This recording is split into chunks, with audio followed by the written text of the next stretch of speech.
అసలు digital gold కొంటే మాకు సంబంధమే లేదని చేతులెట్టేసింది SEBI. So recent SEBI guidelines ప్రకారం చాలా మంచి నోటిఫికేషన్ ఇచ్చింది. సో సెబీ ప్రకారం డిజిటల్ గోల్డ్లో ఏ కంపెనీ అయినా యాప్ అయినా సరే మీరు కొంటే ఆ కంపెనీ మూసేస్తే మా కిందకి రాదు అని చెప్పేసి డైరెక్ట్గా చెప్పేసింది గవర్నమెంట్. మీకు చాలా రోజుల నుంచి చెప్తూనే ఉన్నాను, ఈ ఫైనాన్స్ ఇన్ఫ్లుయెన్సర్స్ మాటలు నమ్మకండి. వాళ్ళ కమిషన్ కోసం ఏదో ఒకటి ప్రమోట్ చేస్తుంటారు, ఇలా డిజిటల్ సిల్వర్ అని డిజిటల్ గోల్డ్ అని చెప్పేసి. సెబీ ఏకంగా అందరికీ ఒక పెద్ద షాక్ ఇచ్చింది. సో ఈ మధ్య పెరిగిన గోల్డ్ రేట్స్తో అందరూ డిజిటల్ సిల్వర్ డిజిటల్ గోల్డ్ మీద పడ్డారు.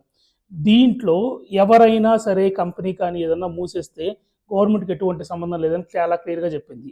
అదొకటేనా, డిజిటల్ గోల్డ్ వల్ల మీకు 3% జిఎస్టీతో పాటు అప్ టు 5% కమిషన్ అనేది వేస్ట్గా పోతుంది. దీనికంటే మీరు ఈటీఎఫ్స్ అనేది కానీ లేకపోతే మ్యూచువల్ ఫండ్స్ కానీ ఇంకేదైనా ఫిజికల్ గోల్డ్ మీద ఇన్వెస్ట్మెంట్స్ పెట్టుకోండి, హ్యాపీగా లైఫ్ సాగించండి. ఈ విషయం వెంటనే మీ ఫ్రెండ్స్కి షేర్ చేయండి. సో వాళ్ళు ఎవరైనా డిజిటల్ గోల్డ్ పెడుతుంటే రిస్క్ ఉందని చెప్పేసి చాలా క్లియర్గా చెప్పండి.